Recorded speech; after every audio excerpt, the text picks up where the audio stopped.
Cool. Hi. Yo, woo!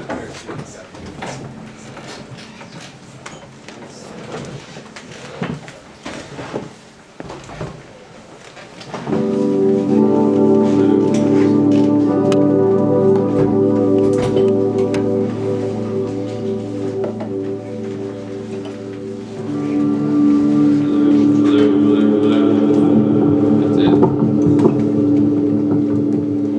Exactly. Alright, I'll try to bring everybody to the fourth dimension too.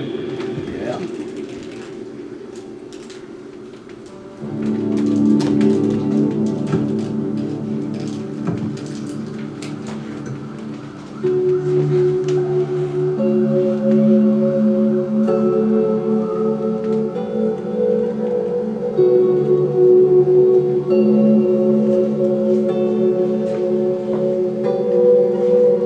Sinking underwater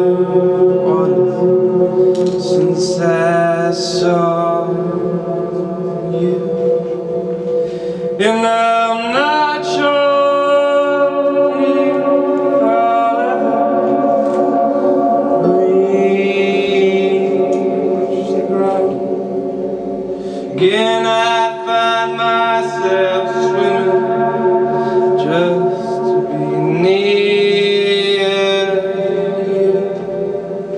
And I'm not sure if you'll ever know I'm here for you. But I'll keep on singing all my pretty things for you.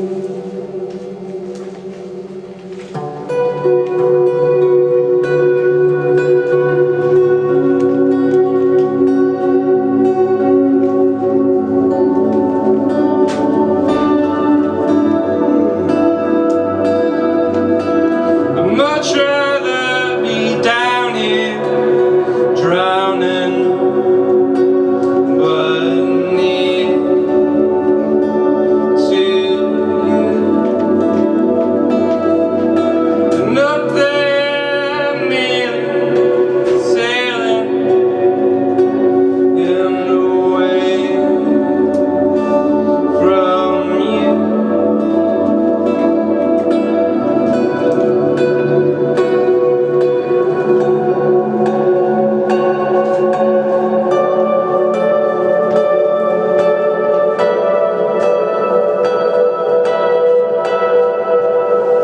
Just want you to know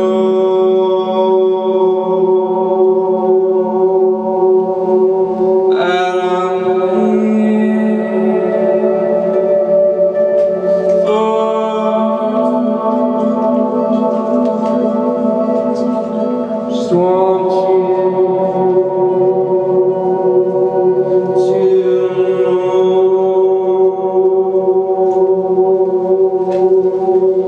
that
Milky Bones, everybody. Follow him on Instagram at Milky Bones. Are you playing any gigs or anything? I am playing Sunday at Star Bar. Sunday at Star Bar in Brooklyn? Yep. Hell yeah. We'll check it out. Go see Milky Bones, everybody. Awesome soundscapes. Hell yeah. All right, let's get some poetry up here. Let's have a big round of applause for our next act. Ladies and gentlemen, Jonathan Aprea.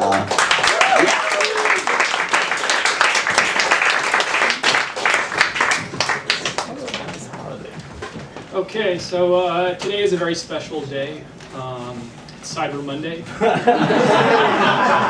So if you act fast, you can get a lot of deals on things like clothing and camping equipment and appliances like dishwashers and vacuums and stuff like that. And so in honor of Cyber Monday, I'm going to read from this collection I have called Dyson Poems. And so this is a collection all about the inventor of the dual cyclone vacuum cleaner, James Dyson. So I'm going to read a few poems. I have some copies of this. If you want one, come see me after. And yeah, feel free to hold your applause until the end. So this first poem is called Cyclone. Dyson draws an object from its center outward. It prevents the picture's limits from dictating the constraints of the medium and confining him. His drawing begins a linear process of expansion. A single pencil dot provokes a pattern, the pattern an image, the image its environment. The only limit Dyson does encounter is his paper's border. But everything is a border, Dyson thinks. Even I do. In fact, and he smiles, I might have more than one of them. In one specific sense, they are friends to me. I would not work so hard if not to destroy them. This is called The Visible. Dyson concedes that cleanness is a symptom of a deficit. The function is negative. He lost a father when he was young and now drifts through his accomplishments fighting. His vacuum's function is tiered. 1, it robs the visible dirt from the surface. 2, the strength produced from its cyclone spins fine dust from the air, whose microbes are too small for the apprehending eye to appreciate. These are the story's ghost, forced into daylight, made common and disclaimed. That is the third accomplishment, that you might know what you have found. And the next poem I'm going to read, it doesn't have a title. It's kind of it's a poem made out of fragments. Matt, can you give me a little bit of reverb for this one? Oh, yeah. All right. The sand blows out and reassembles the smooth wall. His fist goes through and now it upsets you, you wonder, floating through a circle to meet me restless in the fragment of an attractive, inaccessible reflection, the fragment of your voice inside my clothes, dirtied with unrecognized potential, half submerged in the water tinted with the detached glass of the train door, forgotten like some wreckage, stunningly and soft.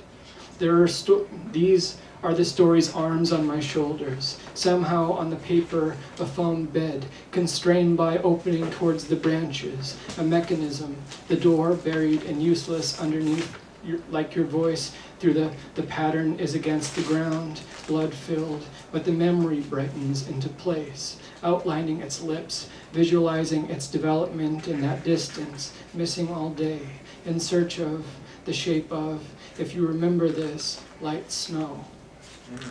And then the last poem I'm going to read is called Toroidal Heart Vortex.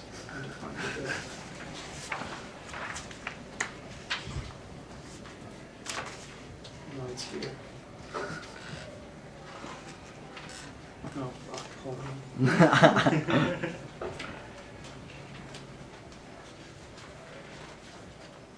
Bear with me, it's a very long chapter.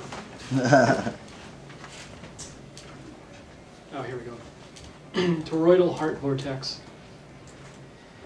Occasionally, a small toroidal vortex forms in the heart's left ventricle when a jet of blood enters it obliquely. It is a recorded phenomenon. The vortex travels smoothly through its neighboring blood, its poloidal spin functioning like a wheel.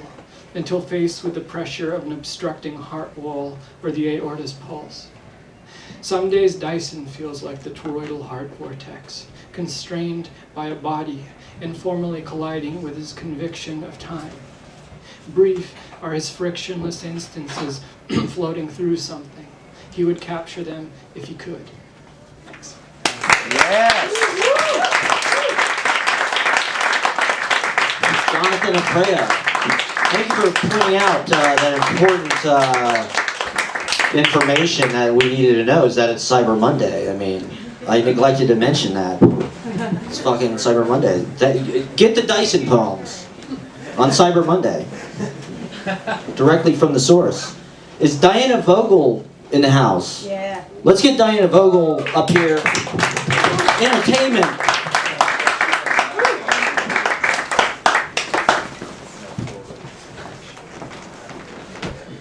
Thank you.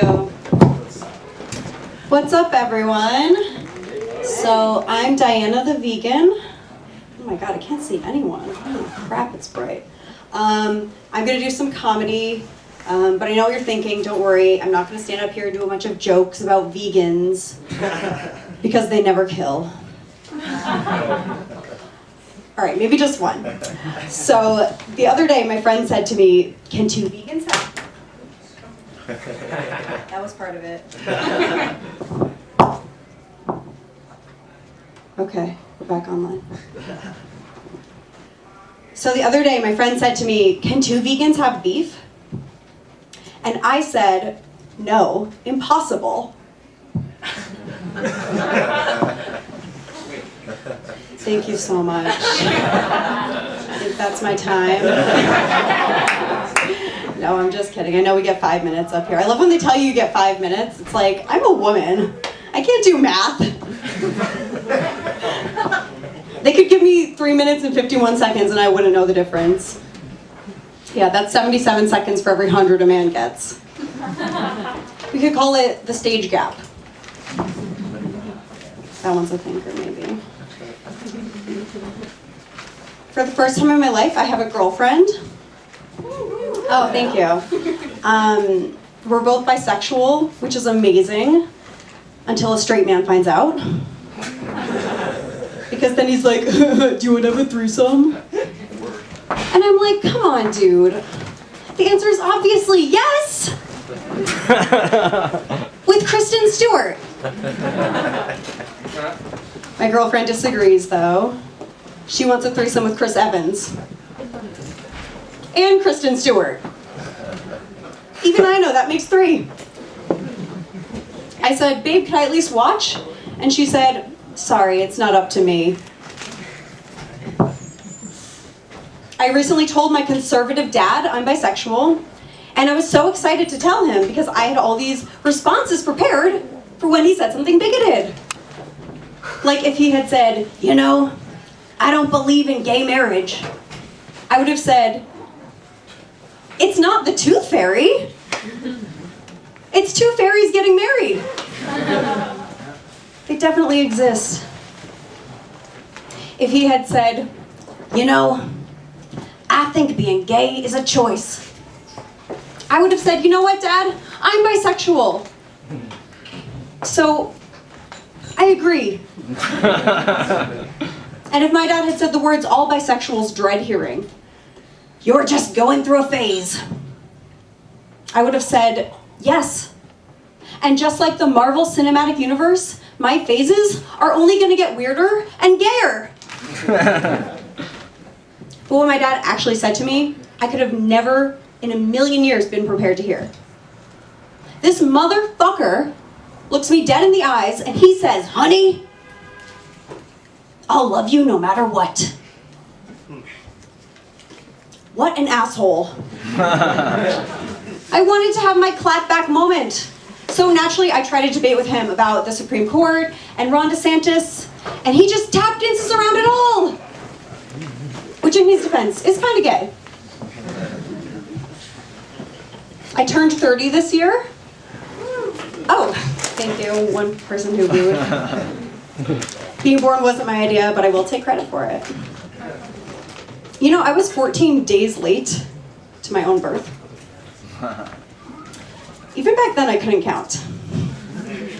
And didn't want to be alive. My mom was in labor with me for 73 hours. I know. What can I say? I have a terrible sense of direction. Which is why now I go both ways. I was born just after the astrological cusp, so technically I'm a Leo, but my mom calls me a slow Cancer. All right, I think I have time for just one more joke. So when people find out you're vegan, you didn't really think I was done with the vegan jokes, did you? When people find out you're vegan, they're always like, but what if you were stranded on a deserted island and the only thing to eat was a pig? People never ask these questions about any other topic. Like, when I tell people I only wear secondhand clothes because it's better for the environment, no one's ever been like, but what if you woke up naked in a JCPenney's? With a pig? Why is there always a pig? All right, I'm Diana the Vegan. Thank you all so much.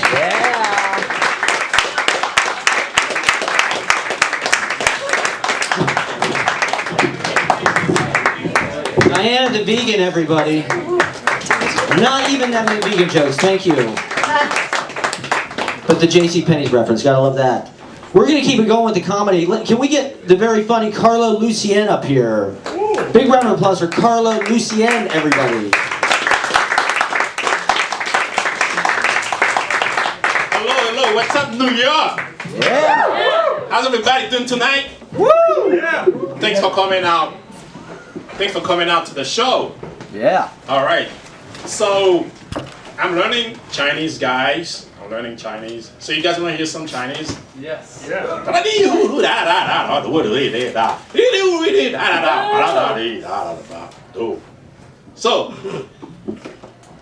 do you guys know how long it took me to learn that?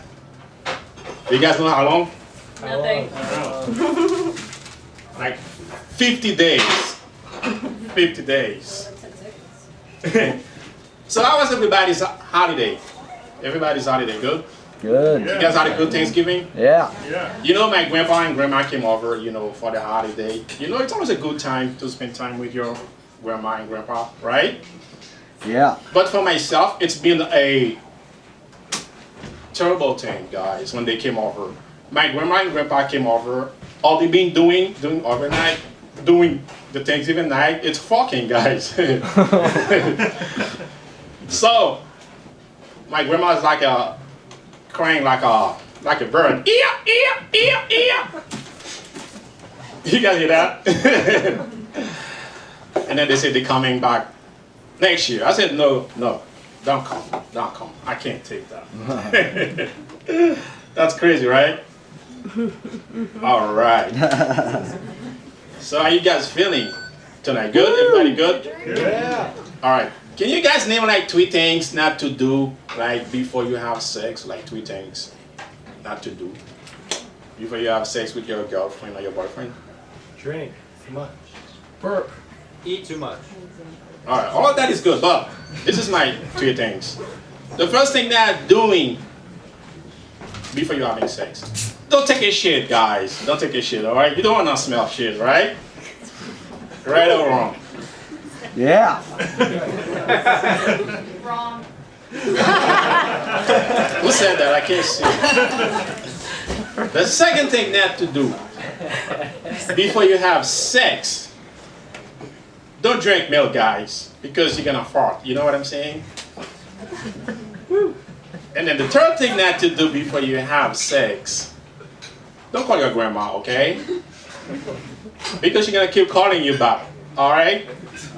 So I was having sex with that girl, and then right before we do it, she called her grandma, right? And then since then, her grandma been calling all night long. I picked up the phone. I was like, well, listen, grandma. She's doing an operation, okay, all right? Can you call back, please? You guys hear that? All right. Let me finish with that, guys. All right, this is a list of things people do that piss me off, that piss me off.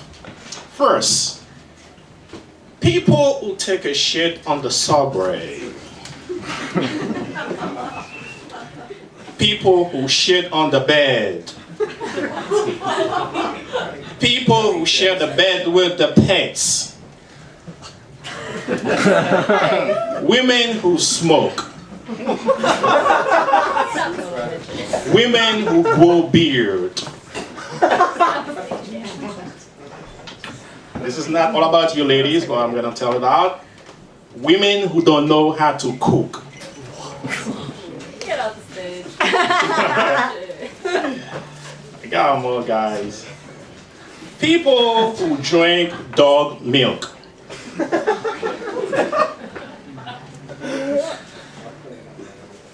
People who put the Cash App code on the internet asking for money for their birthday. Please don't do that.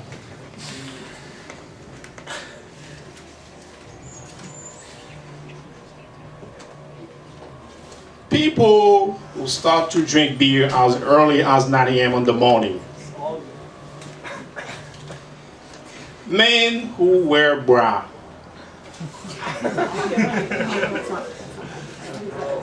Couple with young children who start to make love as early as 7 p.m. This is dangerous, guy. You know what I'm saying? The kids are watching. They're watching. Okay, you know what I'm saying?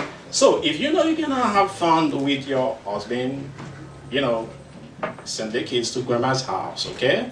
So if they don't wanna go to grandma's house, you know, give them some drugs and put them to sleep. Is that right? Make sense, guys? Right on. All right, guys. I don't have no more time. I have to go. Have a good night, guys. Good night.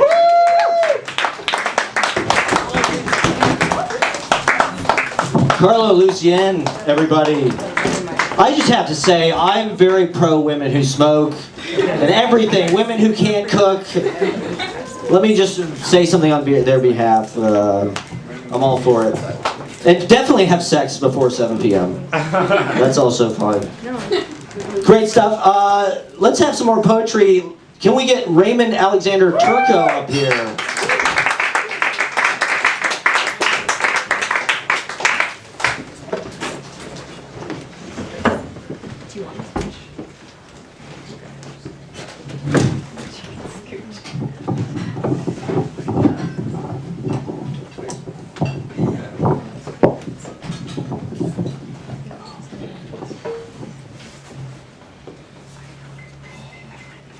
Good evening, everybody. My name is Raymond Alexander Turco. I'd like to read you some of my poems tonight. I consider myself in many ways a poet of two worlds. I write in both English and Italian, so you'll hear poems from me in both languages, primarily in English. And when I read in Italian, I'll give you my own English language translation. Okay? Great. So, the first poem I'd like to read is titled, "The Ship of My Brothers." It's in English, of course. I was enveloped in a peace that I could not abide, drifting across the seas in my ship of old oak, when I spied a brigantine out of the corner of my eye that was racing to the end of the starry black night. It was the ship of the Seven Sisters, with sailors all beturbaned, dreaming and crying out senseless to that wine-dark sky, "Aldebaran, Aldebaran, Aldebaran."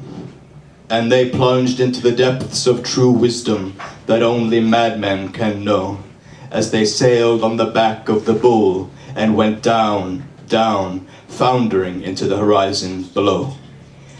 And I'd like to go with them, but I can't go now, because I have a meeting with a ram and a whale before the sun rises in the east and shines upon my bow.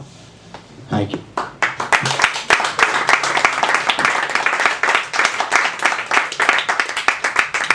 The next poem I'd like to read is also in English. It's titled, "The Shepherd of Many Turns."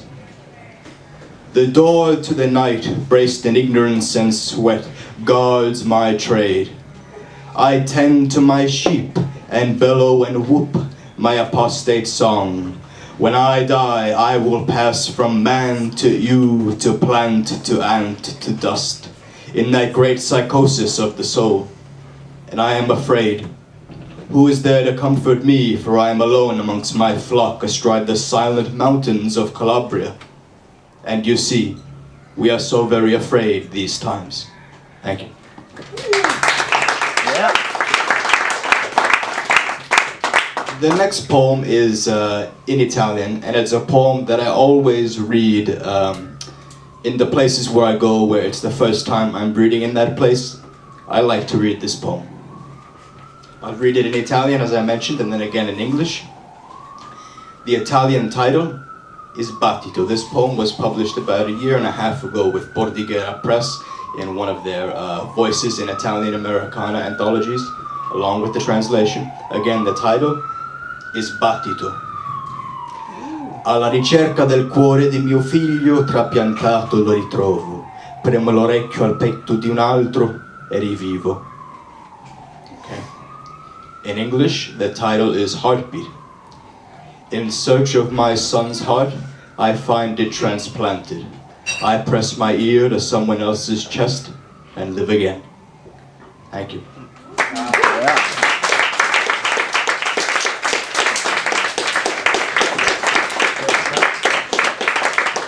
Raymond Alexander Turco, everybody.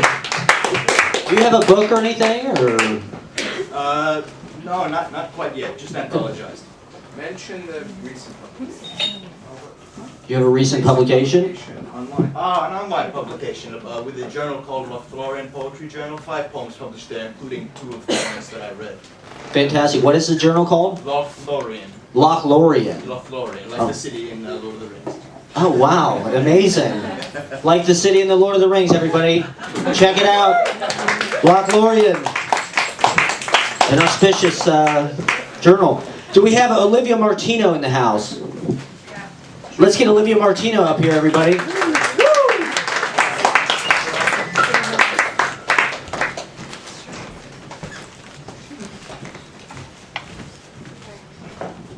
Hi guys. I've never done anything like this, so bear with me. It's terrible. Okay. My name's Olivia. I wrote this poem last night when I couldn't sleep, and it's untitled. Okay? I hope you like it.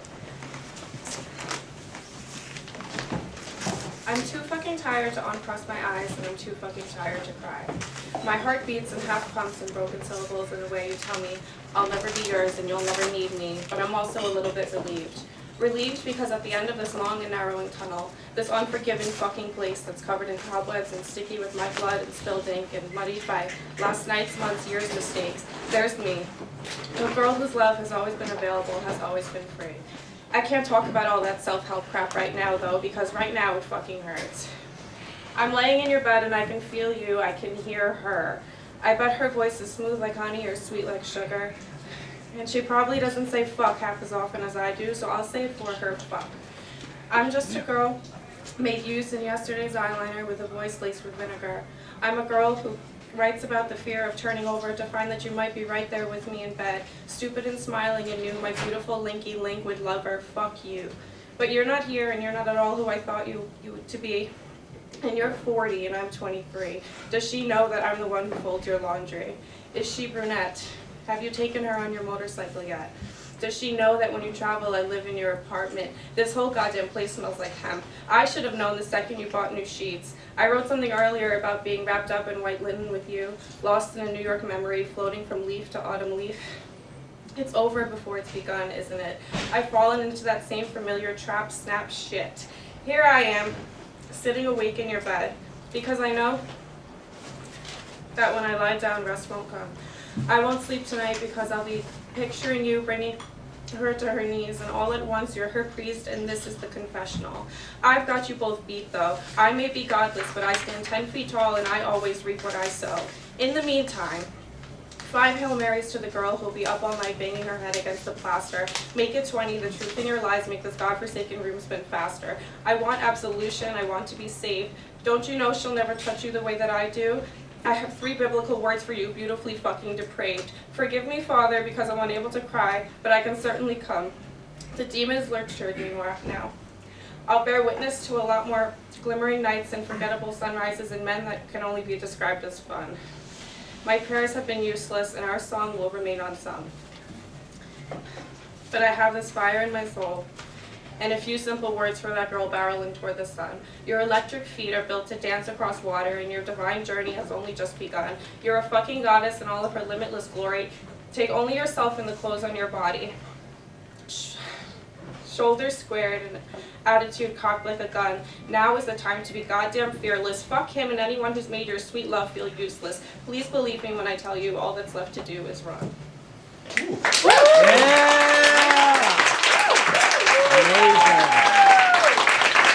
Olivia Martino, everybody. Amazing. Fantastic. Thank you so much.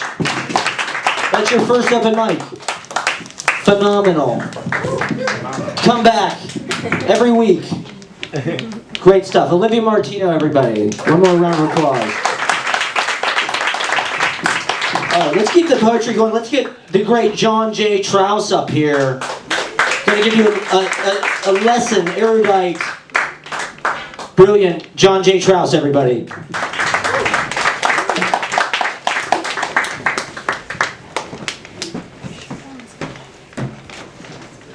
Thank you, Matt.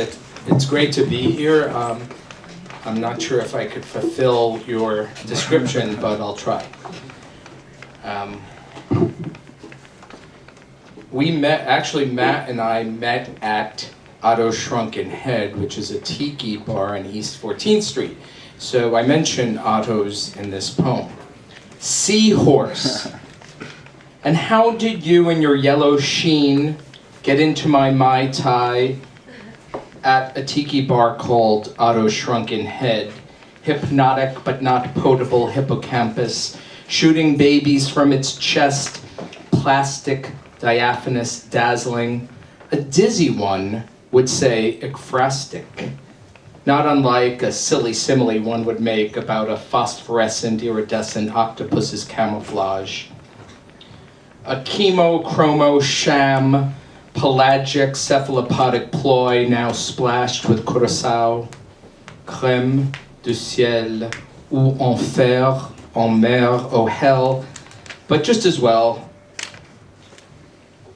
tragic, like the loss of childhood and innocence and incense and wormwood, sloshed with orgeat syrup cyanic, lost in lime juice sloshed through ice cubes, nice, not neat, under the sea in an octopus's garden, in the shade without the shade of a tiny toy umbrella. Thank you.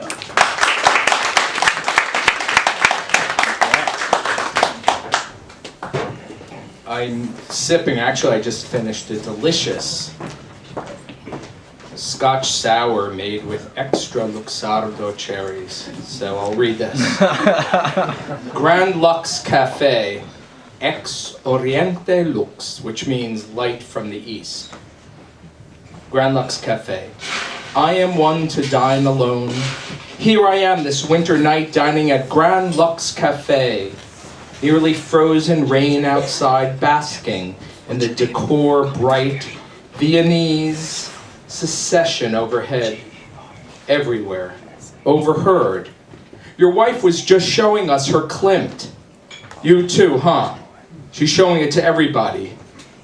Scotch sour house, Scotch extra cherries, mac and cheese, side of asparagus spears cooked to perfection, smothered in the golden light, Wiener Sensation, mothering me, luxuriating in Luxardo cherries, luxe, calme et volupté, Grand Lux Cafe. Thank you. And now I'd like to ask my friend Raymond Alexander Turco to come up here and present this poem with me.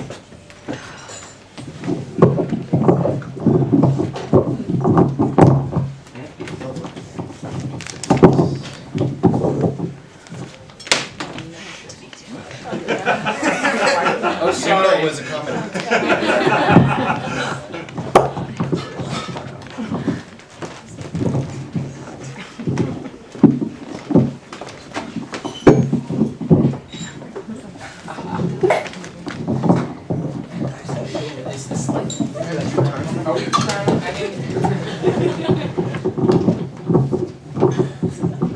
Okay, I guess that's good. You have to be loud. So, we heard about Aaron Carter. So I'm reading this poem. The aforementioned Aaron Carter. This is called Rub-a-Dub-Dub, All Dead in the Tub. Peleus, king of Thessaly. Iolcus, Agamemnon. Mycenae, Lucius Aeneas Seneca. Rome, Petronius Arbiter. Rome, Queen Amalasuenta. Bolsena, Jean-Paul Marat. Paris, Madame Ristel. New York City, Paul Morphy. New Orleans, David W. Wallace. Independence, Jean Clemens. Reading, Sarah Teasdale. New York City, Thomas Hagen. New York City, Maria Montez. Paris, Oscar Dominguez. Paris, Montgomery Clift. New York City, Albert Decker. Los Angeles, Thomas Merton. Bangkok, Jim Morrison. Paris, Deanne Arbus. New York City, Billy Mersha. London, Claude Francois. Paris, Peter Farndon. London, Uwe Barschel. Geneva, Christina Onassis. Buenos Aires, Jerzy Kosinski. New York City, Orville Redenbacher. Coronado, Domino Harvey. West Hollywood, Adrian Shelley. New York City, Dash Snow. New York City, Whitney Houston. Beverly Hills, Dolores O'Riordan. London, Sridevi Kapoor. Dubai, Charles Aznavour. Muriez, Aaron Carter. Lancaster. Rub-a-dub-dub, all dead in the tub. Thank you.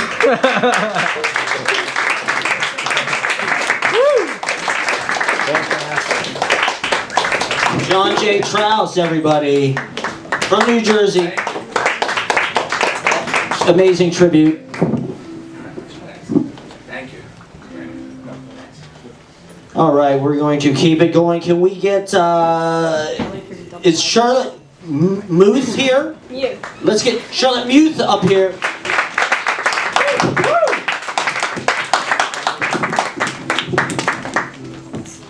Hello, everybody. Okay, I'm reading off my phone, being tacky, bringing Chelsea to the house tonight. Woo! So I recently asked my friend what's more toxic, autofiction or girl blogs. So I'm going to be reading something from my girl blog, and the title is Autofiction. On the first day, wake up between the hours of 4 and 5. Remember how baking used to make you feel before you were in the weeds. Consider how much you can get done before the clock even strikes 8. Bake like no one is watching. No one is. Be slow, methodical, and unaesthetic. Stop browning the butter to go see the red and gray sunrise. Return to finish what you started. Revel in the beauty of creating something temporary, unremarkable, and repeatable. This is the value of sweetness. At 8 o'clock, be hungry for lunch and feel like a basket of rags. Instead of taking a nap, buy shampoo and conditioner on the internet and peruse Airbnb for a trip that will come too soon after the one you are currently taking. Ignore the knocking at your door. Put on headphones with no music as an alibi. At 10 o'clock, take a shower to feel better. On the tile floor, embody the ultimate pantomime of despair. Feel considerably cheered by your own drama. Play hide and seek with the kids like you promised, and let your heart race at the safe thrill of vanishing with the assurance that someone will come to get you soon. Call the doctor with the certitude that you'll like to get an IUD when you get home. On the second day, wake up between the hours of 5 and 6. Reach for your phone and delete Twitter. You never hated anything or anyone enough to fit in there. Delete LinkedIn. This needs no explanation. Delete Hinge and Tinder despite last night's speed round supernova, 3 heads craned over 1 phone, blue light refracted in 3 beers. No, yes, no, no, yes, no, no, no, no, no, no. Don't worry about TikTok. You already deleted it a month ago. Last but not least, delete Instagram. This will not be easy as you've given the app a comfortable home on your screen for 10 continuous years. You fed it stories, too many lately, and it fed you false idols and idle falseness. Your daily cries of existence never made you feel like less of a ghost. They won't forget you if they weren't supposed to. Get up and bake again, this time muffins. Step out of the oven into the bathtub. Take off your nail polish, not because it's chipped, but because you are shedding veneers. On the third day, consider the audience. Disregard the audience. Take drugs for the only right reason, no reason. Appreciate the volume of things going on at the same time. Consider that you don't need forgiveness for eating the pear in the icebox. Remember that Yossarian said death to all modifiers. Or was it major, major, major, major? Or was it superlatives? You're already too late to class to be rereading books. The radiator is hyperventilating. Tell it that it's going to be okay. Hope, ye unhappy ones. Ye happy ones, fear. Resist larger truths. Laugh at human folly. The song makes you want to do bad things. Feel startled by this message and change the music. Look up the song and sigh in relief that those were the actual lyrics. Everything goes onward and outward, nothing collapses. Consider that what you aren't thinking about is just as instructive as the thoughts that take laps around your mind. Do the most rebellious thing you can think of in the comfort of your own home and let your friend take a picture. Enjoy the fact that the photographs can nestle unshared in your camera roll forever. Come down unchanged. The hour of departure has arrived and we go our ways.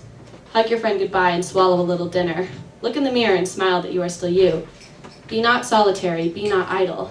Accept another friend's invitation to get the most expensive drink in New York. Share every dessert item on the menu. Walk a few blocks and get a little cold to continue the conversation. Make verbal plans and split up. Smile at how the evening reflects the cozy image of adulthood you envisioned as a child. Friends in charming layered outfits strolling on city streets and departing for bed at a reasonable hour. You always thought it would be San Francisco in your youthful reveries.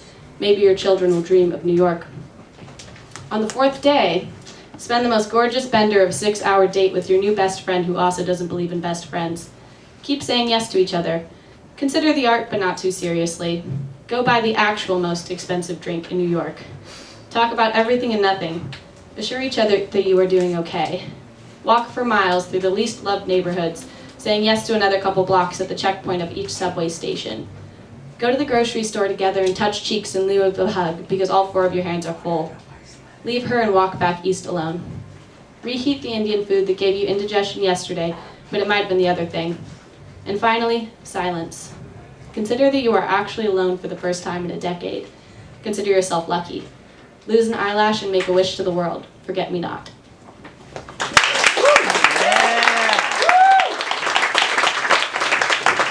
Amazing. Night 2.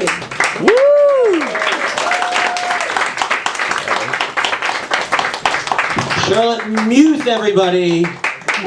Phenomenal. I tell the joy of doing this open mic is seeing all the great writers come through and all the different styles, and that was fantastic. Thank you. That was so wonderful. Thank you for coming out and sharing that. Autofiction. Your blog. Definitely, please come back. Charlotte Muth, everybody. We have to publish that. It's so good. Can we get Natalie Asport up here? Natalie Asport.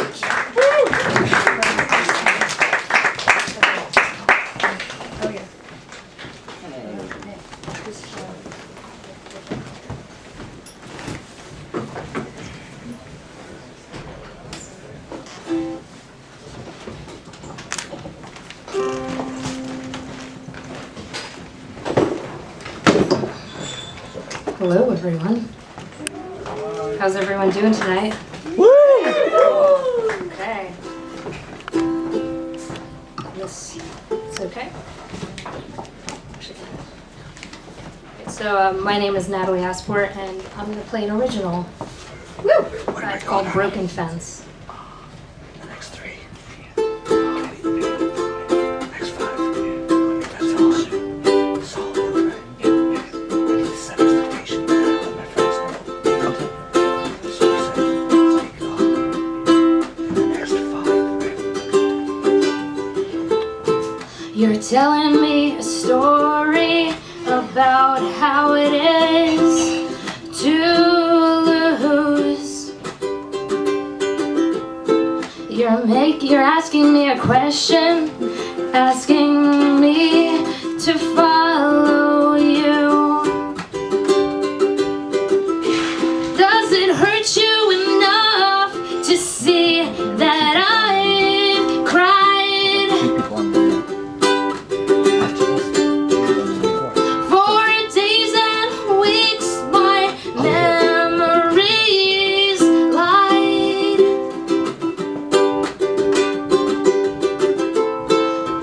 Breaking through the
making all these changes, expecting me to follow you. I can say I won't when your lies are coming through. Does it hurt you enough to see that I've cried?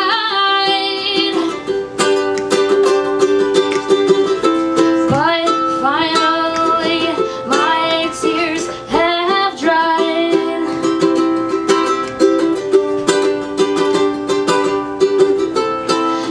Breaking through that open door, taking all your trust from my heart. I wish to forget our last dance after you saw me as a broken fence. If only we could lie to ourselves,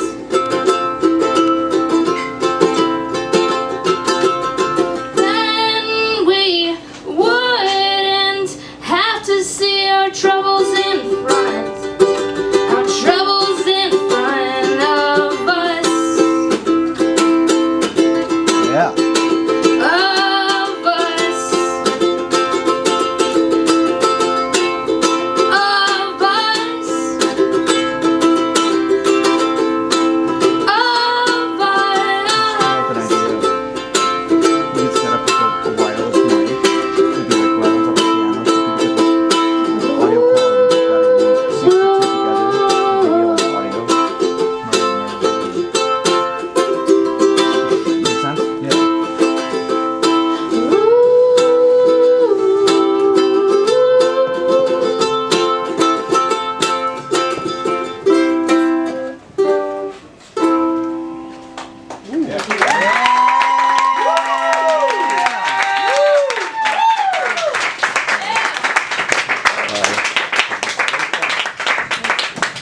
Natalie Asport, everybody. Is that Natalie Asport Music on Instagram? yes, you can look Natalie Asport Music. Natalie Asport Music, everybody. You got too much. See, I catch the microphones. I know where they are at all times. It's my business. Let's have some great literature. Can we get Hannah Elliott up here? Hannah Elliott. In the open mic Monday, Easy Paradise, 2-drink minimum. Woo! I hit that minimum. I hit that minimum. Y'all hit that minimum. Y'all business, you better hit that minimum. Alright. How are you guys? Okay, so I'm gonna start by reading a poem called I Figured Out How to Hack Twitter to... No, that's wrong. I figured out a hack to unban my Tinder. Okay. And can I just say, you have this picture on your Instagram where it looks like there's cum on your tongue, and it makes me rock and roll. LOL. I'm spending the best years of my life waking up too late and staying up pining, with Singha up my nose and cookie crumbs on my bed, wanting someone to witness me. The truth is, I want someone to watch me go to the grocery store. But in the day, I am tending to my own private world, so I could one day pay attention to the world outside of me. Would you come with me to a place where it smells very damp and herbaceous? Fog machine coating the people I'm scared of. We should meet in the scarcity of light, where I could witness the whites of your eyes. And then I would hold you close enough to smell my shampoo. Sorry, I'm practicing what I would say to you. Okay.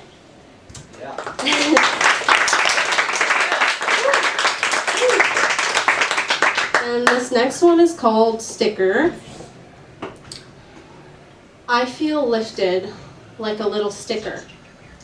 I am a smiley face losing my grip. When that boy didn't kiss me right, I was a salad. I want to love you right, like I know I love you, like my love in flux. Might I be unbound and unfounded, stasis in a shade of bittersweet, semi-sweet chocolate, sighing the longest sigh, picturing love at first sight with a digital camera. And I am just so happy, and I am just so digital. I am a salad. His face pricked me, but I am just peaches, and I am so happy for that. I want to be stirred at. I want to be saw through. I want to see this to the end. I want to be small again. I was lumpy, and you were the first man I'd flattened. And you were the first I'd slept next to. And those 20 minutes were so cool. And I lied awake the whole night, smiling. I love you, and I've just met you. What guilt there is in wanting to be held. And could you forget me with skin this soft? But how could I, when my chin's abrasions sink deeper in the bittersweetness of you, and you, and you, and you, and... Thank you.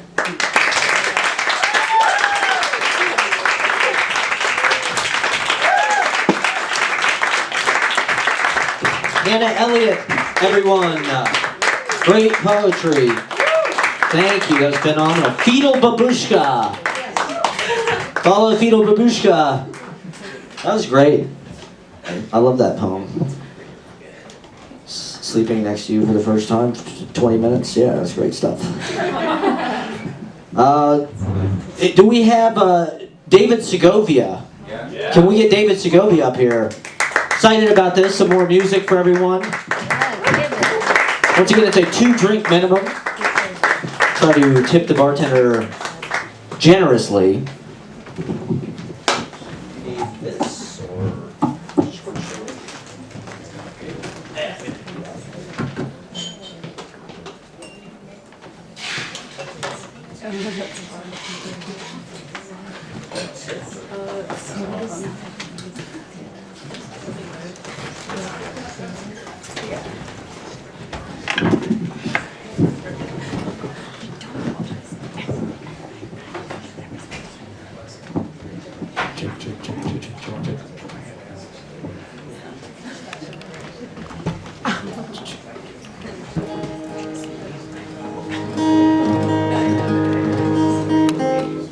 Hello, everyone. Hello. Yeah.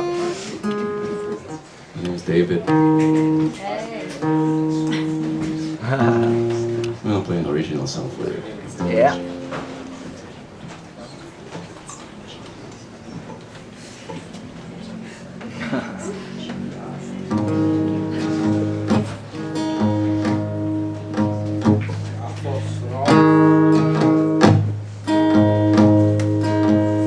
If I sing, I will sing you a song. Let me love you with notes. Listen to this. Listen to me.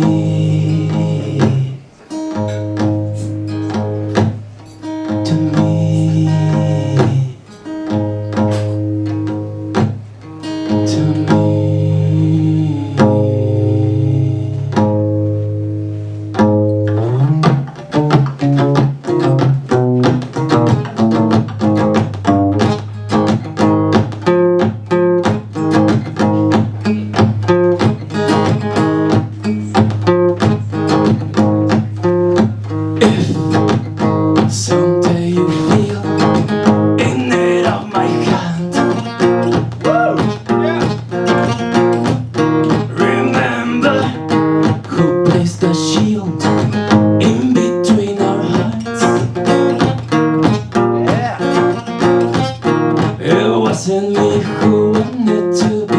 It wasn't me who wanted to be all on my own.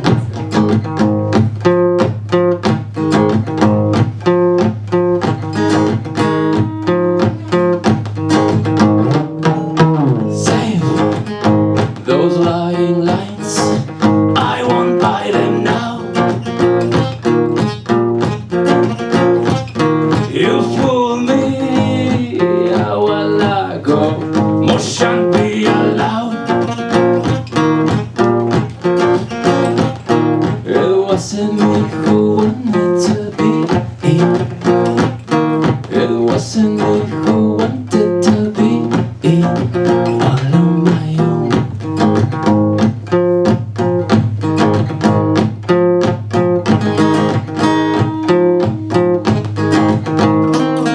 Your mind with pride changes every time, and I have to pay the price. You're fine once you get your answers, there's no need for mine. It wasn't me who wanted to be all on my own.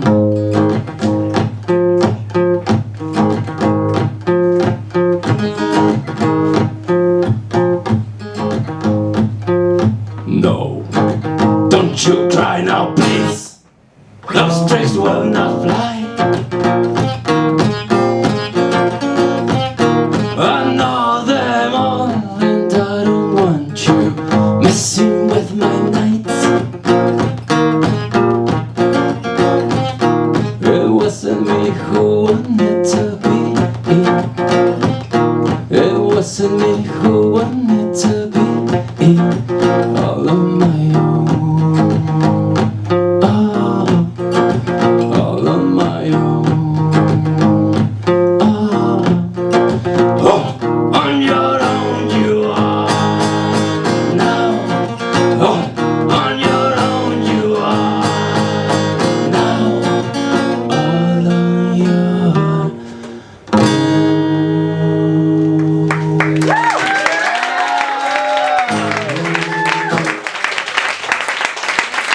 Thank you.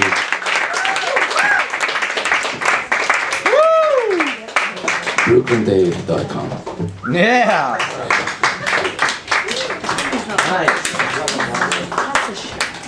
Brooklyn Dave. David Segovia, everybody. Driving rhythms. Sounding great. Grooving hard. Fucking awesome music. Bring your beautiful music. Come and do it. I want pre-recorded tracks. If anybody has pre-recorded tracks. Yeah, it's going. Alright. Can we get LEAH? L-E-A-H, all capital letters. LEAH. LEAH. LEAH. It's actually debassery. Debassery, that's right. I'm sorry. Debassery, ladies and gentlemen.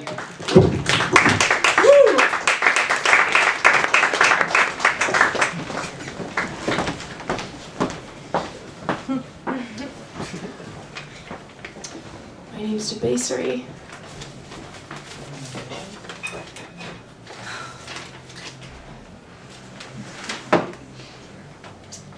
I'm gonna be reading some poetry. How's everyone doing? Oh, you really can't see shit up here. Okay. So the first one I'm gonna be reading is called Anxious, Jesus Offers Rest. Anxious, Jesus offers rest is what you read on a billboard while driving the getaway car, following the direction of a prophet. He's said to leave behind monetary profit and pursue a life back in the closet. Your entire relationship secretly lives in your back pocket. Your identity, one of many, is escaping you and the house you grew up in. 1, fade to neutral. 2, cruise through untrue. 3, wax your asshole. 4, hold your pee. Don't know what you want to be. PSLs are meant for thee. My mirror doesn't look like me. 5, fake nails, spray tan. 6, drunk bowling with a ladies' man. 7, non-existent thought out plan. Hey, something happened to you here. Something strange. You remember. Applause at the end from an old friend whom you no longer recognize. She was a stranger in your back seat, and she stabbed your neck while blasting Mr. Saxo beat. Blood splattered everywhere. Chopped up meat. You forgot how to feel. Wondered if it was real. You kissed her goodnight, asked her to hold you tight. She killed you with a smile. It had been a while. She left your body in the swamp and rode off singing, "You can't always get what you want." Life flashing, let's take it from the top. Your last breath sounded like a dubstep drop. Your flesh began to decompose in hydroponic crops. These things come back to you, please. Make it stop. Circular thoughts, non-stop, non-stop, non-stop. Took a Delta 8, now your mom's a cop. That's the first one.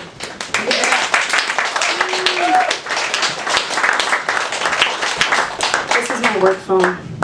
That's why it says my name on it.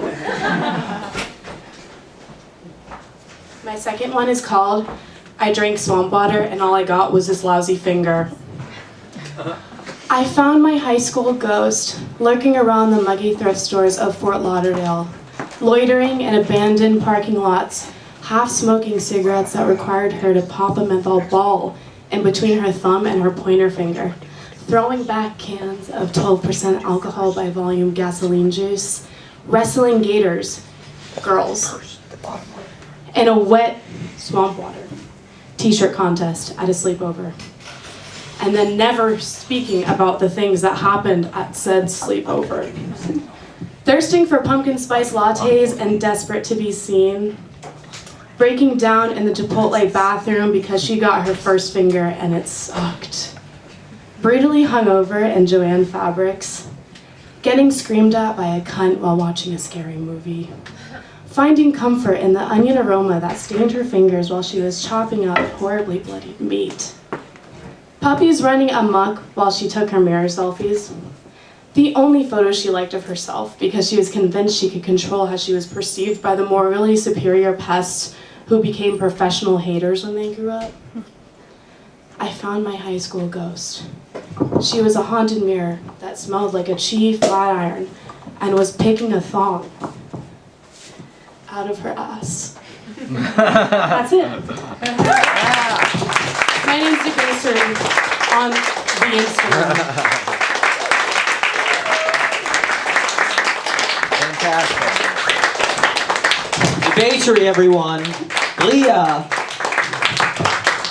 Also, I'm sharing a lot of these to moments and tagging people to the Easy Paradise account. So if you want to find somebody, they might be in the moments. They might be in the story. So you can link directly to their account. Everything's on Instagram. This is just a pretense for the social media clout we're building, right? This is just an IRL.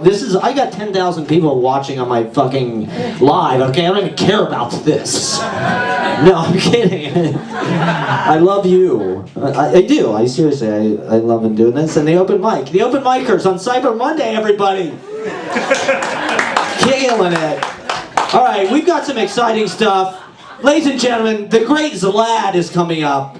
So get ready, Xlad. It's actually Vladimir. Vladimir, I'm sorry. Actually, no, it's kind of like, since I'm not wearing the wig this time, I was going to go by, I'm from Azerbaijan. My name is Ligmanutsak. So we have the... This is it right here. The second one comes first, and Yeah, I got I'll give you I'll do the same signal for the first one. I'll do a quick little, repertoire with the banter after.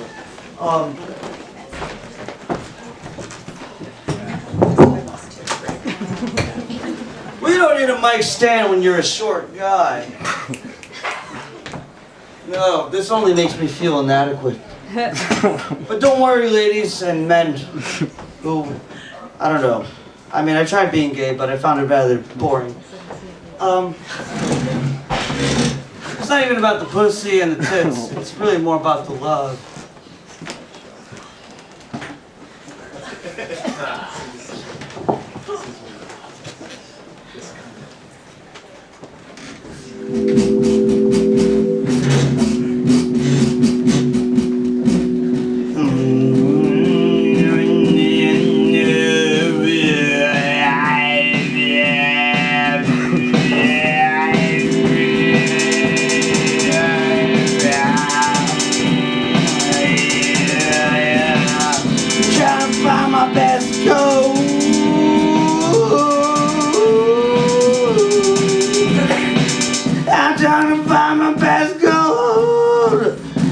coming around with the ketamine. Fever dream in the boring scene, so pristine. Still you know what I mean. What can you do to please me? Every time I try.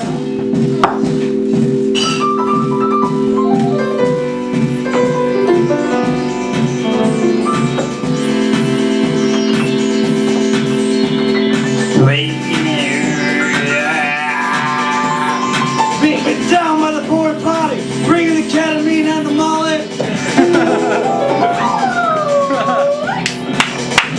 Why can't we just simply be? Well, there's something else to do. Why can't we just do each other? Georgia O'Keeffe, I heard you queen.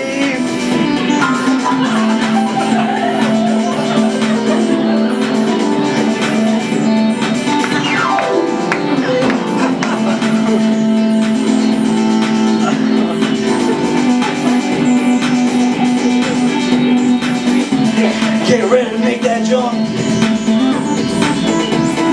Cross your fingers. Let's hump.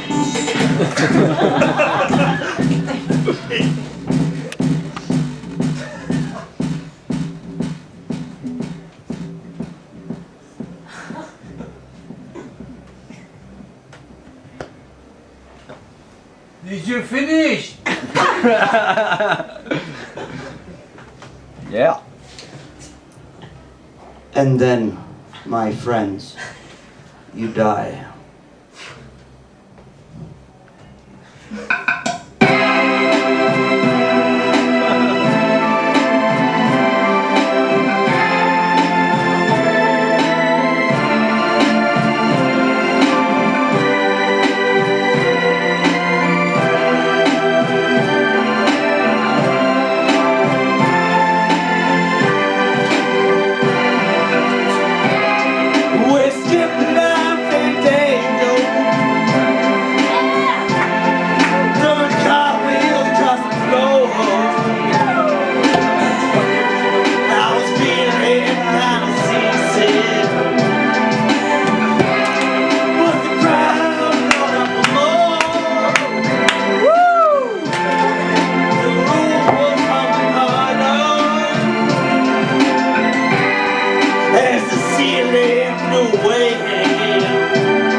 She said there's no reason,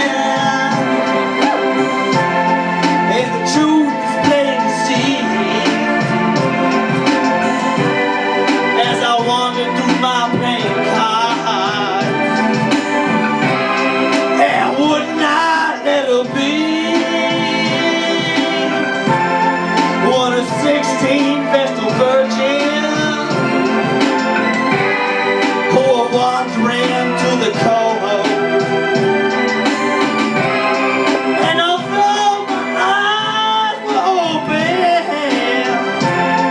they might just well be closed. And so we walked that anger. There's a miller told us going face to first just ghost there. Turn the water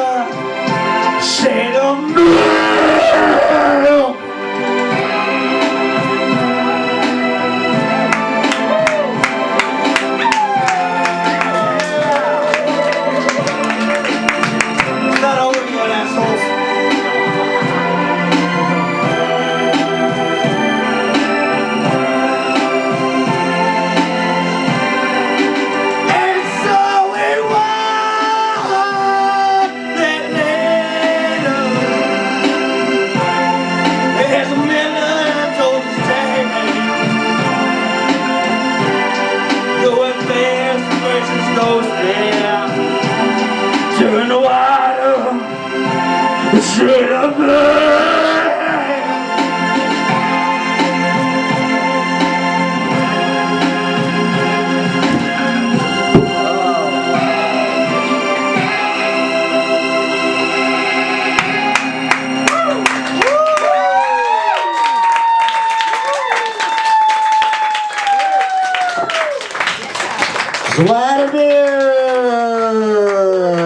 Bit of promo material. Let me throw a plug in.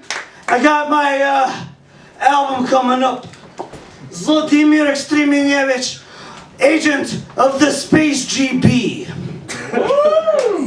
Coming here at Crane Gallery Bar, also known as KGB. Coming here. Coming. Zlamir, everybody! Coming at ya! My next album coming up is going to be called Office Karaoke Supreme.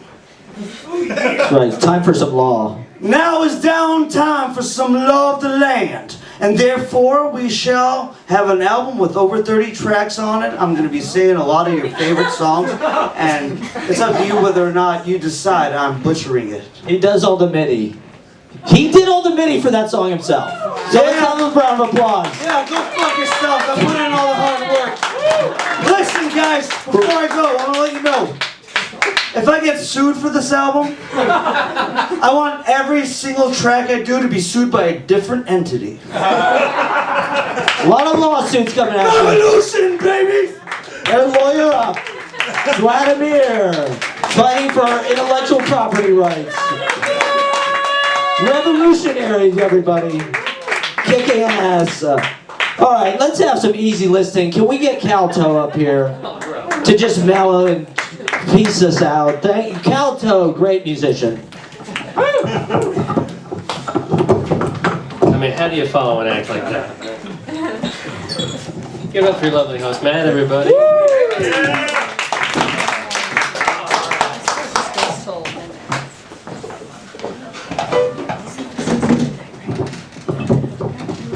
I don't know if I've ever heard a turn of phrase quite as beautiful as Georgia O'Keeffe. I just heard you queef. Think about that. All right, my friends, I'm gonna play a song. Some people are already talking about this kind of thing this evening, so I tried to write a little ode for our times. I think you may agree. See if I can play piano.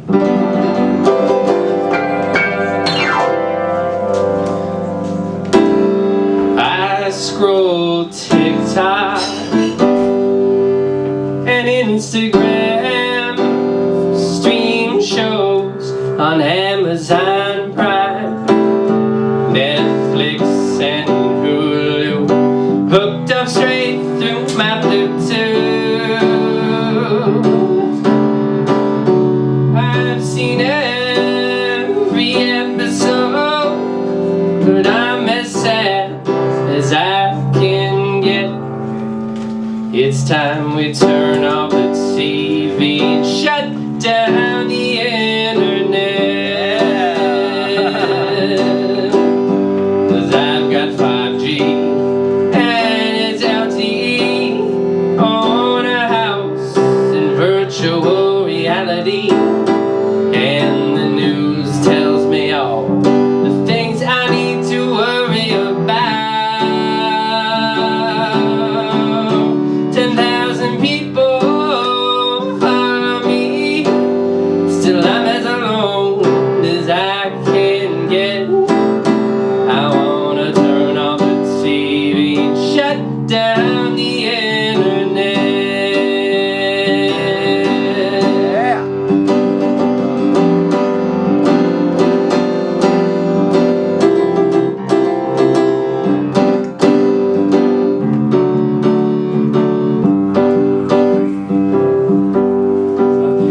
Being a famous content creator ain't as good as a hug from your grandma. You don't need YouTube, you need good friend to listen to you. Technology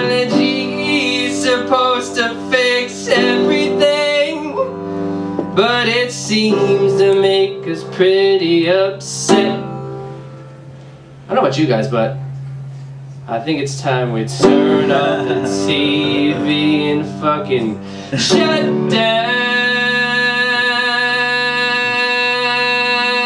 the internet.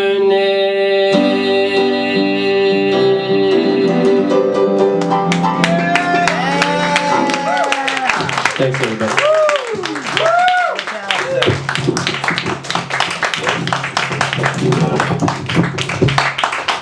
Yeah. Calto, everybody. An important message. I agree. Let's just do open mics everywhere. It's the greatest form of show business.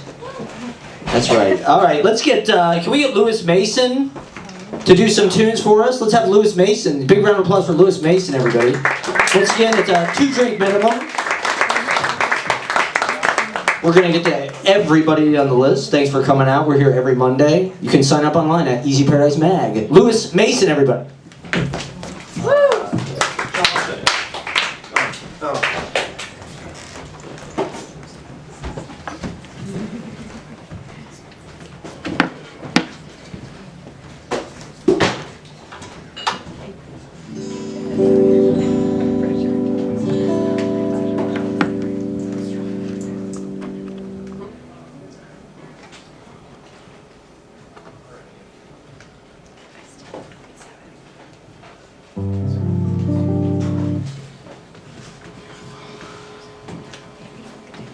Alright, so I'm releasing an EP in a couple of weeks, and this is one of the songs that'll be on it. Thank you.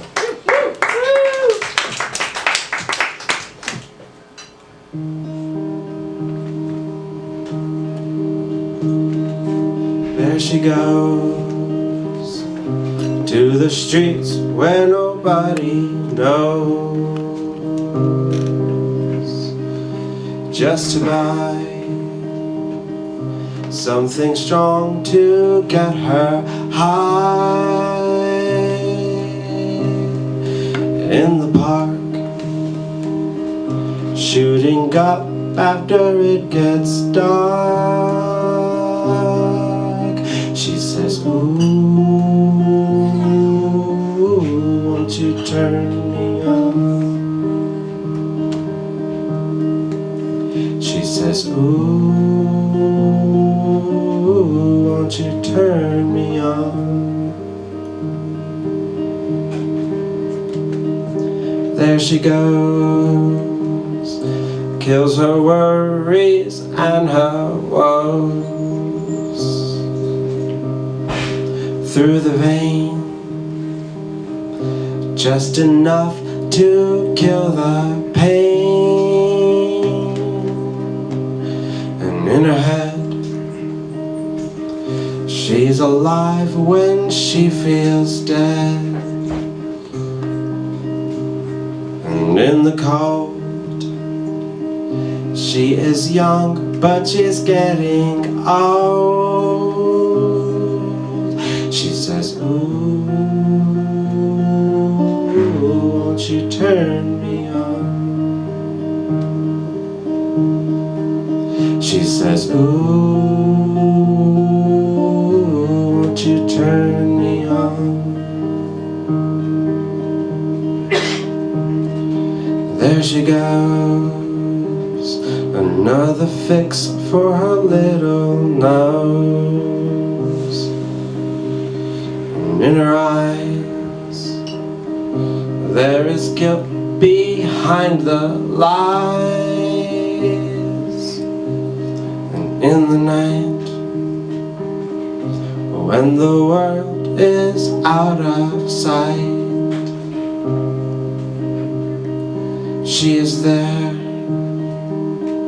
on the streets without a care. She says, ooh, won't you turn me on? She says, ooh, won't you turn me on? She says, ooh,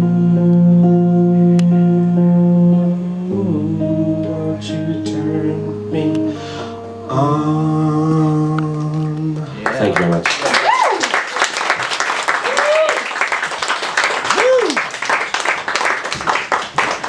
Awesome.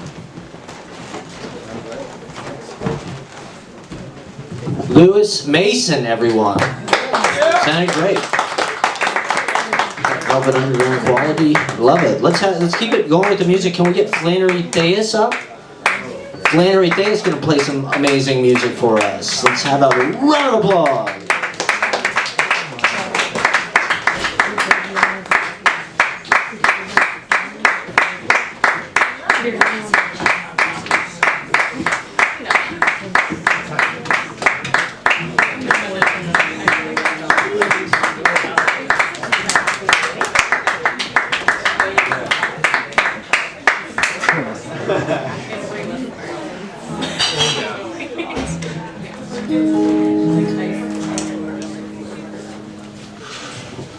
Yeah, great stuff, Lewis. Sounded cool. Like those lyrics. Reminds me of Tompkins Square Park. Yeah. I'm Flannery. Here's a pretty new tune.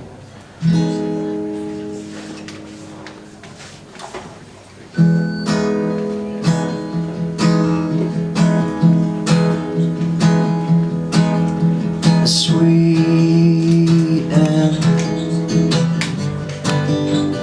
lazy, like a peach at sea. It looks so good as she closed my eye.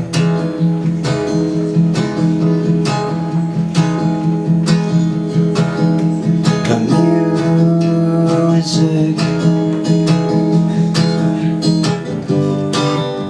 it keeps me awake, and although lashes were fake, a blink of time, it has cleansed my eye. I feel good when she's nearby, but the truth only hurts before I say what I dream about most every day. She speaks and says nothing.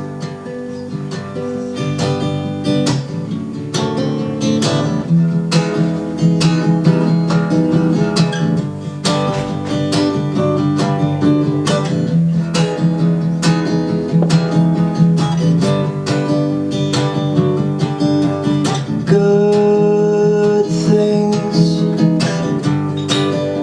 they happen by mistake.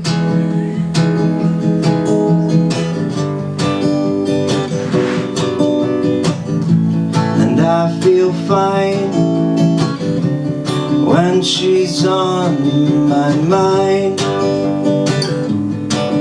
but the truth only hurts before I say what I dream about most every day.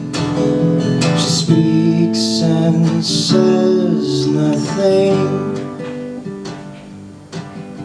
and plays her subliminal games.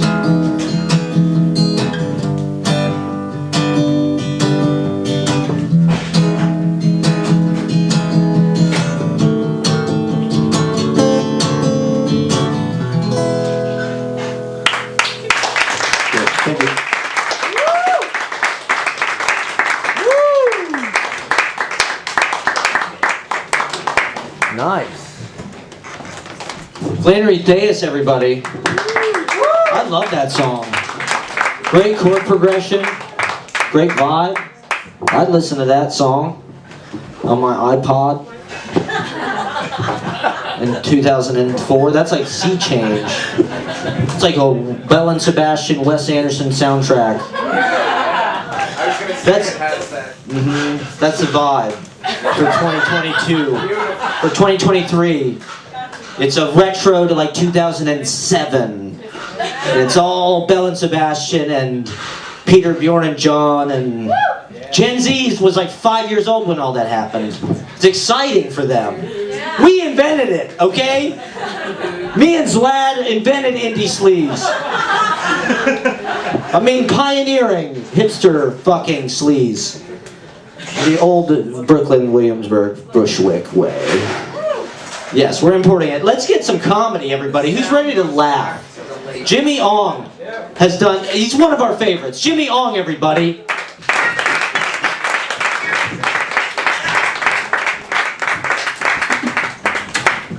I remember last week you said comics should come next week with a poem, so I did. No! I'm gonna do a couple bits though. The James Dyson poem was James Dyson's very inspirational. No, he tried selling vacuums for 5 years. Like everyone's like, give it a rest. No one wants a vacuum from you. It's very much like stand-up. No one believes. Hand dryers. Oh yeah, the hand. He's done all kinds of crazy things. He's a billionaire. I just want an apartment with no remake. It suggests like the future, doesn't it? Yes, it was meant to be. It was meant to be for him. All right, hello. How was everyone's Thanksgiving? Was it okay? Yeah. No, exactly. All right. Well, I spent my Thanksgiving at a McDonald's, so. Yeah, I wanted to go to Katz's Deli, but it was closed, so I didn't have a backup plan. So McDonald's, it was.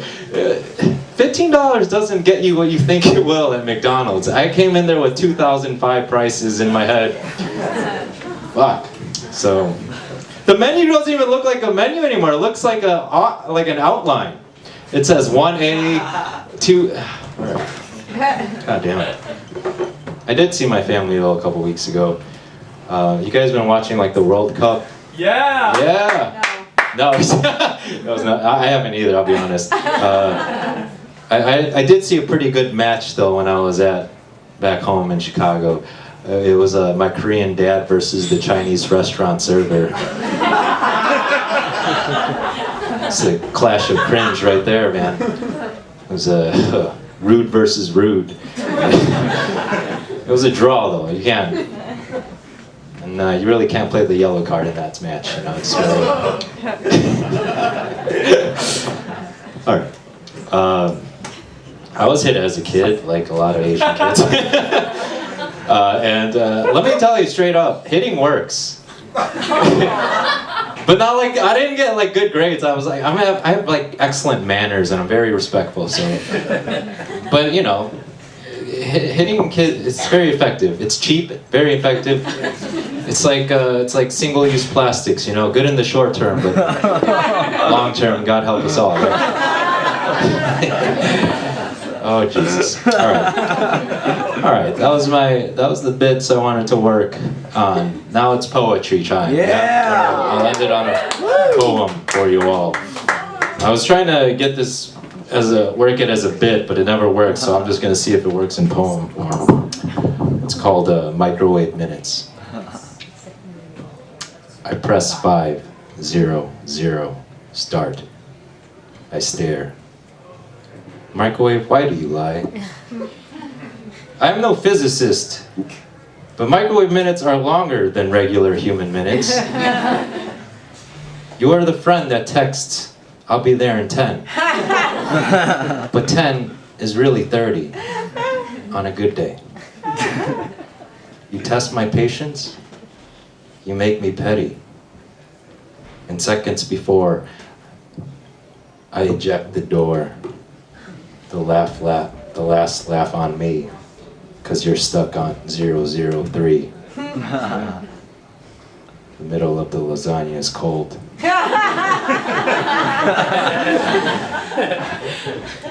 Touche, microwave. Touche. Thank you very much.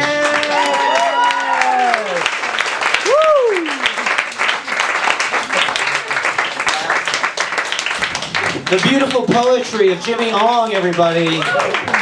Wonderful. The secret agenda of this open mic is to inform poets and comedians that they are the same.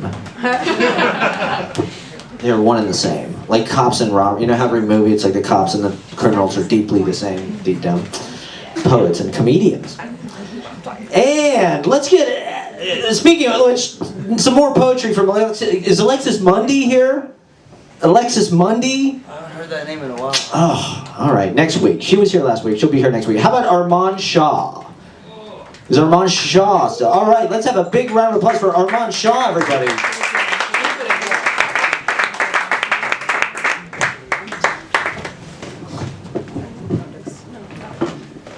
Hi. Hey. My name's Arman. I peed on my dog. I peed on my dog. So that other dogs know that's my dog. Gotta mark your territory, am I right? I don't trim my pubes. I don't. Instead I do a controlled burn. They grow in healthier, right? You gotta be careful, they might not grow in at all. I'm patchy down there, that's what I'm trying to say. That don't work out, obviously. Thanks. I don't. So I decided to, I just don't have the time to work out, you know? So I decided to buy a weighted blanket so I can work out while I sleep. I'm trying to hit 600 pounds. Let me tell you, my night terrors have never been more productive.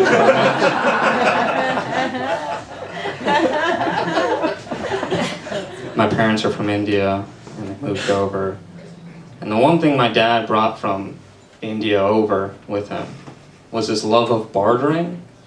He loves to haggle. And one of my fondest memories of him growing up was him bartering at Best Buy. And he got the deal. It's already the Best Buy, right? How do you get the better buy? We were in Mexico a few years ago, and he asked me, what do you want as a souvenir? I was like, I don't know, I'll take a traditional Mexican shirt, seems cool. And he went over to the merchant, and he asked, how much is it? And the merchant said, $75. And my dad said, no, it's not. And 20 minutes later, he got it for $20. So the merchant can't feed his kids, but we got a great deal, all right? Fuck kids, all right. What else? My parents are arranged. They're arranged by height. It goes my mom and then my dad. My dad's a bit taller. No, they really did get an arranged marriage. So when we watch romantic comedies, we just call them comedies. There's no such thing as romance.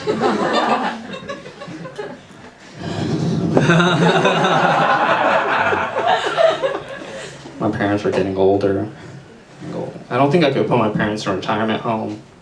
Just seems cruel to me. I'm just gonna put them down.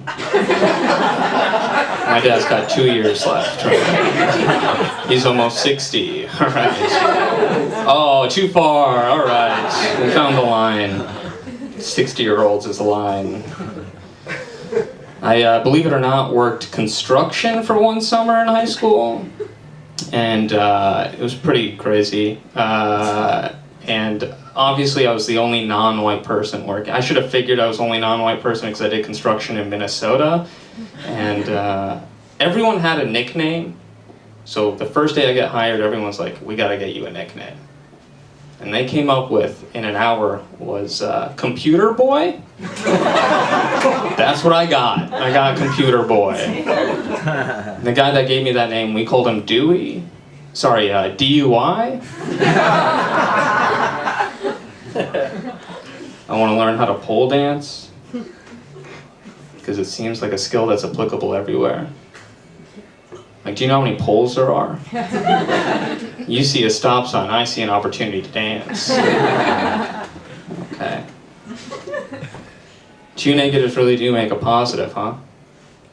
For example, being a procrastinator and being suicidal. I'll kill myself tomorrow. That's an anti-suicide joke. And if you weren't laughing, I will kill myself. That is how this works. All right, I'll end on this. I don't like going to public bathrooms because I don't like germs or people listening in. So I hold in my shits until it's absolutely necessary that I have to go, right? And one time I had to go. So I found the nearest bathroom, stood in line. My poop was turtling in and out the whole time.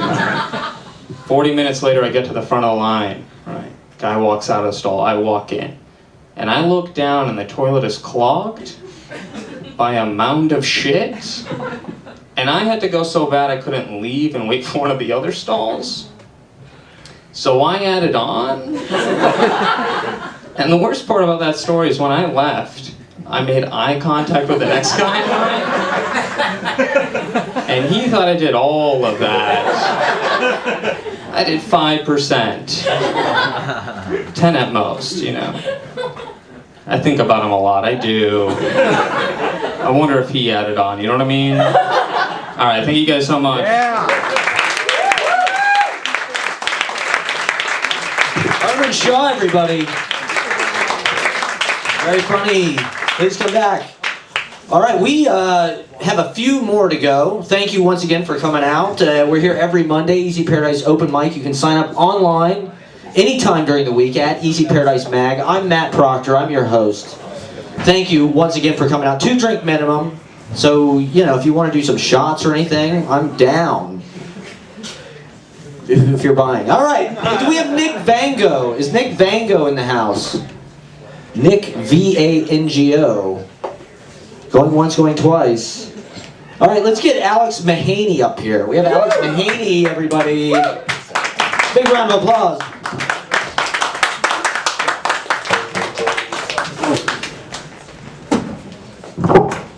Do you guys remember when that guy was like, "Have you come yet? Have you finished?" I relate to that guy.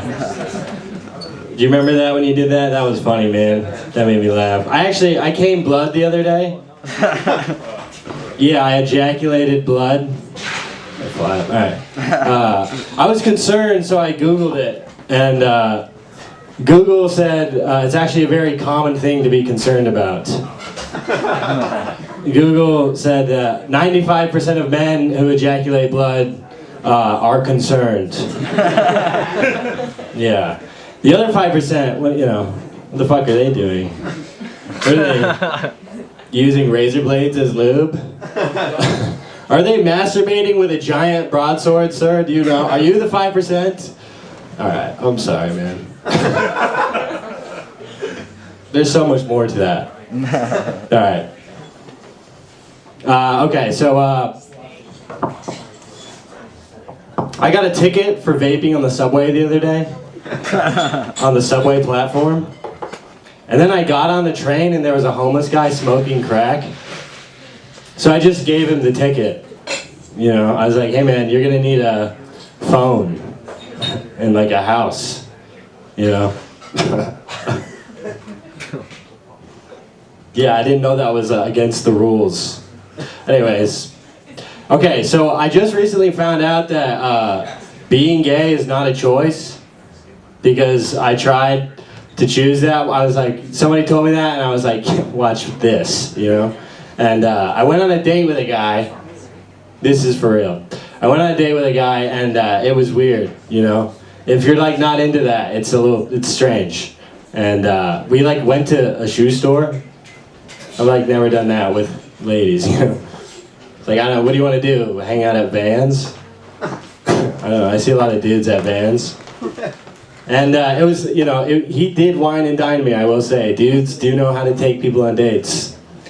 They do it well. He like got me food and then he was like, do you want to go back to my place and watch a movie? And I was like, yeah, I'm getting fucked in the ass tonight. This is going to be great. It's all going according to plan. My new gay lifestyle. And so I went back up into his house and he put on a movie about AIDS. Which is like a weird first date movie for any sexuality. And I was like, dude, this is like my first gay date, you know? Don't do anything to spook me. and the movie about AIDS. And so I'm making out with him during the movie because you know, I'm not gonna go 50%. I'm on the date with a guy, like I gotta get mine. I'm still gonna put out. I'm still a dude, you know. I'm still gonna be like, yeah, fuck me in the ass, daddy. I don't know, even if it's my first time. And I don't know if you guys have ever kissed a dude before. It's not that good. We don't take care of our bodies, you know. You smell like onions, and I was like, is that normal, or is that being gay? I don't know. And he got mad at me while we were making out because he was like, what the heck, man? You're not hard right now? And I was like, no, man, I don't think I'm gay, you know. And then I touched his penis. I grabbed his penis because I was curious to know what it felt like, because I thought it was a choice. And yeah, it was the exact same size as mine, so I was like, all right, man, I think I'm gonna head out, you know? I kind of know what women feel like when they're on a date with men. And they have small penises. All right. And before I left, though, this is the big reveal. I was like, hey, man, I'm gonna get out of here, and I don't think I'm gay, but can I suck your penis? And he was like, I'm not really into that. I was like, dude, I don't think you're gay either, you know? Why don't we just go get a beer? We can hang out. I don't know. I think the World Cup is on, you know? All right. That's my very vulnerable story for you guys. Just collecting data, I guess I'll, might need a few more. All right.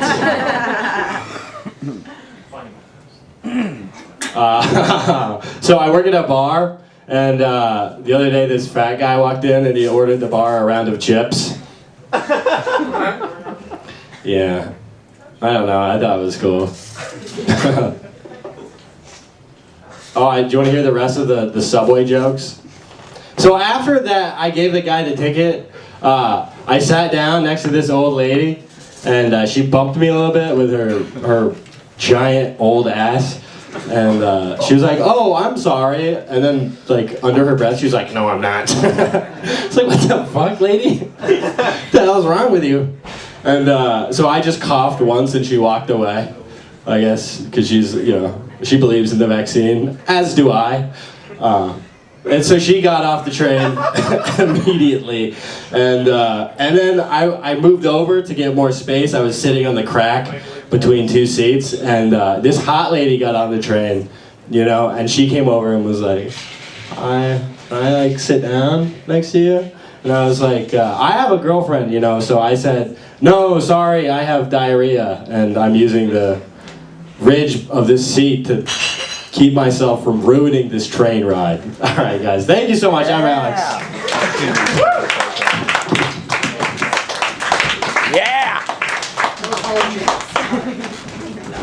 The homophobic body shaming of Alex Mahaney, everybody. No, I'm just kidding. Funny, but thank you for coming out. It's great stuff. We've got a few more. If anybody wants to sign up, just get at me. Do we have David Velona in the house? David Velona, everybody. You have a warm welcome. Woo!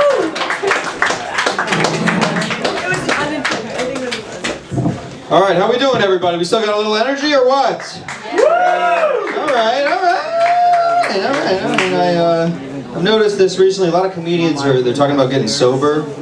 You know, they're not drinking anymore. They're quitting smoking. You know, they say that it helps their career.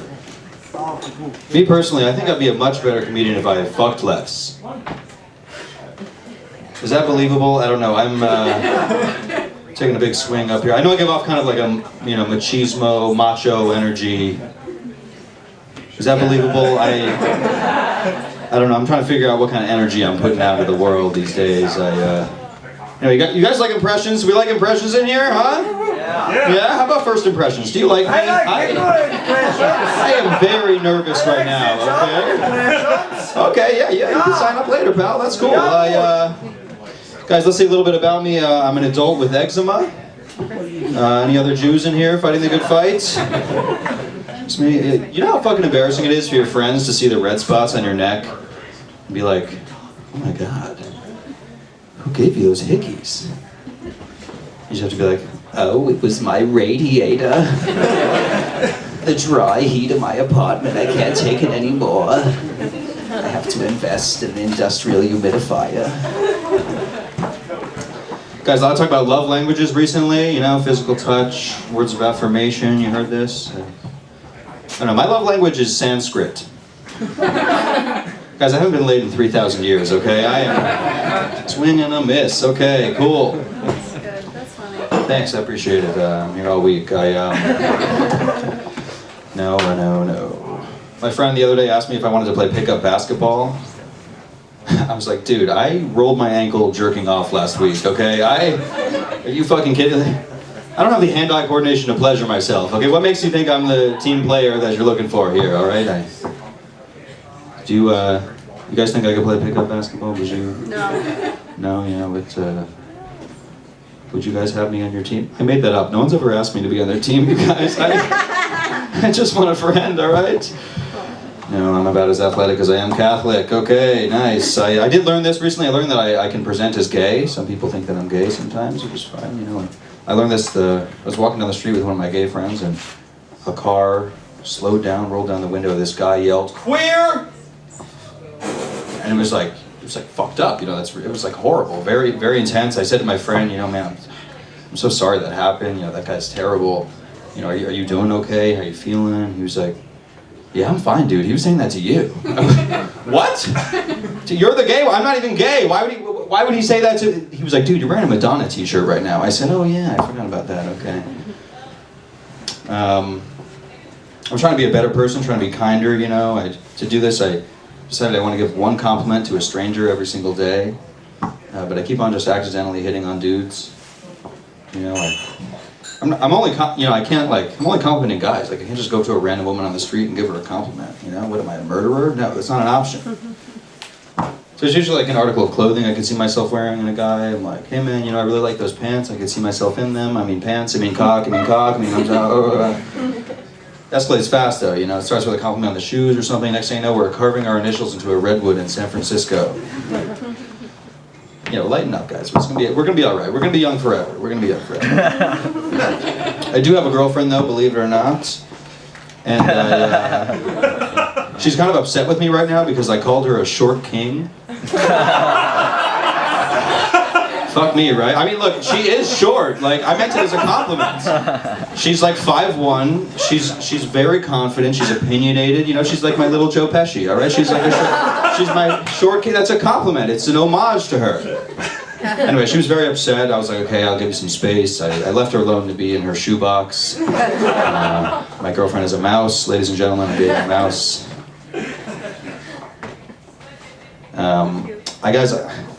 I feel like terabytes got a really bad rap as a file size. You know, because you never hear about anyone having 10 terabytes of anything. The child porn, like that's the only thing. Like, no one has 10 terabytes. Like, 10 terabytes of any one thing is just too much of that thing. It's weird. Like, you have 10 terabytes of Pixar movies. Why? How? There aren't even that many Pixar. That means you have a lot of duplicates. Do you know how big a terabyte is? No. It's all right for reference. Here you go. All right? Thank you. That was a plant. That was an audience. Like I said, I'm here all week. No, but a terabyte is okay. A terabyte is 1 million bytes. Okay, for reference, I have this high-resolution photo of Vince Vaughn on my laptop. That is 900,000 bytes. So using high-res Vince Vaughn as our standard unit of measure. Carry the 4. Okay, I'm not very good at math. That's a lot of Vince Vaughns. Okay, that's a lot. And he's tall. That's a lot of little, big Vince Vaughns. Okay, you convert Vince Vaughn to child porn, you have a disaster on your hands. All right, I don't even want 10 terabytes of adult porn, much less child. Okay, never mind. Leave it with this, guys. Researchers just announced they found microplastics in all of our bloodstreams. That's pretty chill, right?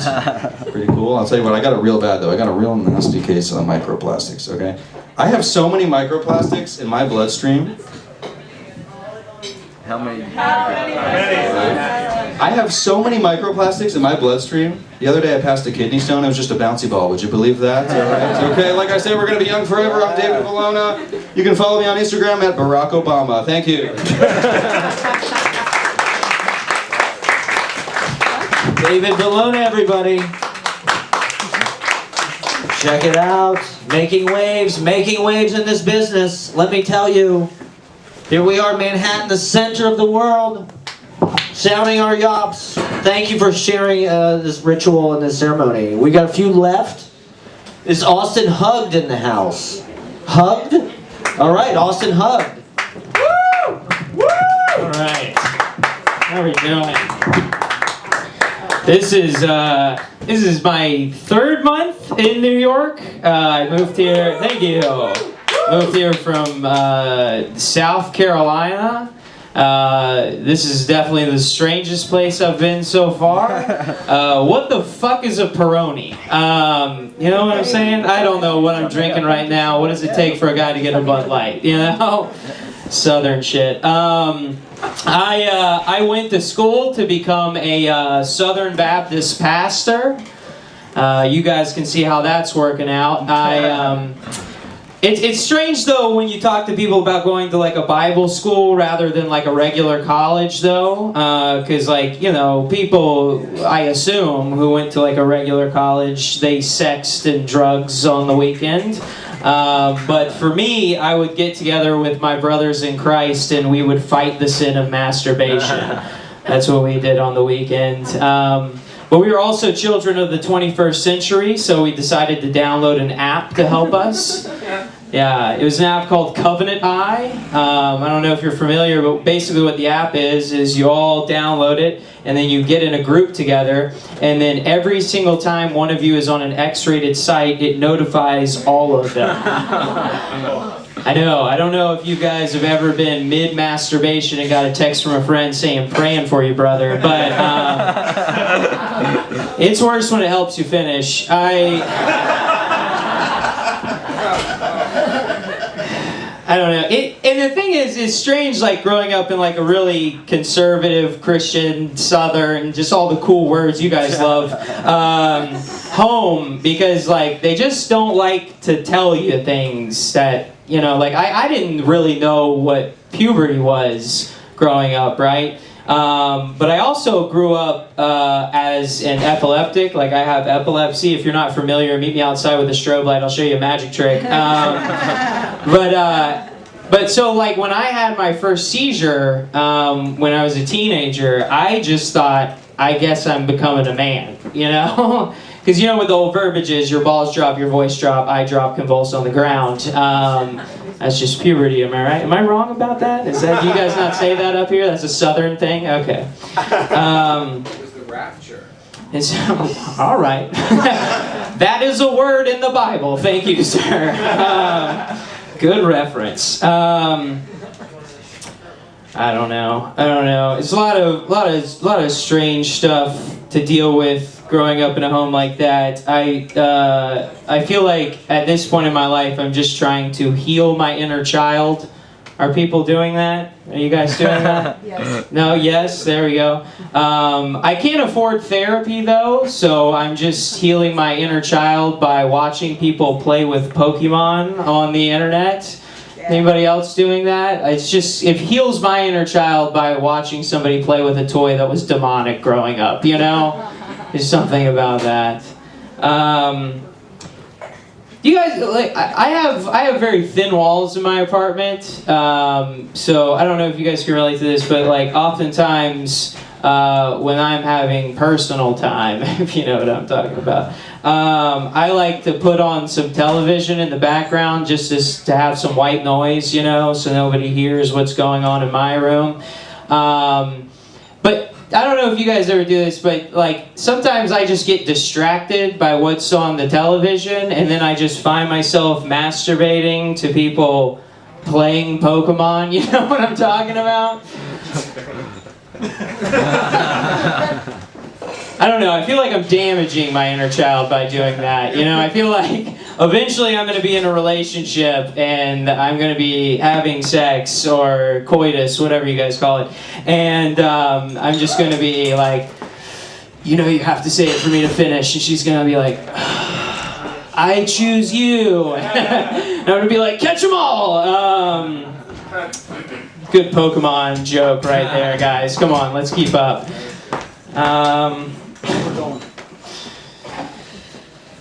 What do you got?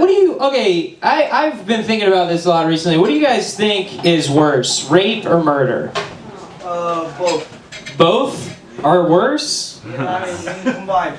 Combined is definitely worse than one. Let's give a hand for murder is worse. No one? Rape?